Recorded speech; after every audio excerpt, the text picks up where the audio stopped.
bien que préoccupé par le retour rapide à l'ordre constitutionnel, le RPG tient surtout à continuer son pouvoir stoppé dans son élan par le CNRD. Pour le bureau politique du parti, le fait que le CNT n'arrive pas encore à sortir une constitution, que des membres du gouvernement affichent la volonté du CNRD de ne pas organiser les élections, est un fait. Mais ce qui est sûr, pour un retour à l'ordre constitutionnel, il faut que le CNRD rende le pouvoir à qui il l'a pris, car estime-t-il, le CNRD ne peut pas organiser des élections actuellement.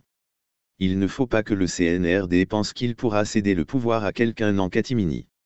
C'est impossible. Pour que le pouvoir soit cédé, il faut qu'il revienne à celui à qui le CNRD a pris le pouvoir. C'est la seule solution.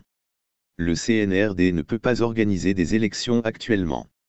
Jusqu'à maintenant, le CNT n'a pas pu proposer une constitution à la Guinée. Il vous souviendra que le CNT de 2010 n'avait eu besoin que d'un seul mois pour proposer une constitution, afin que le pays sorte de la transition. De ce côté, c'est un silence radio. Au niveau du gouvernement, vous êtes en train d'entendre des propos. Ils disent que c'est du franc-parler. Mais en réalité, quand il faut gérer un pays, il faut prévoir, a indiqué Aboubacar Demba Dansoko, en marge de l'Assemblée générale du RPG.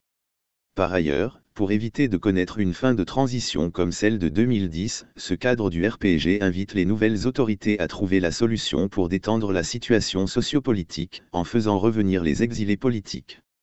Vous savez, par le passé, certains responsables à certains niveaux avaient reçu les mêmes conseils. On leur avait dit de ne pas forcer la situation. D'analyser, de comprendre et de trouver les bonnes solutions, ils ont refusé. Malheureusement, l'histoire est têtue. Ces responsables sont aujourd'hui entre quatre murs. Nous donnons le même conseil au CNRD. Il faut que le CNRD comprenne qu'il faut cultiver la paix. Il faut tout faire pour éviter que la Guinée ne sombre. Et pour ce faire, il faut réunir tous les Guinéens autour de la table, pour essayer de trouver la solution.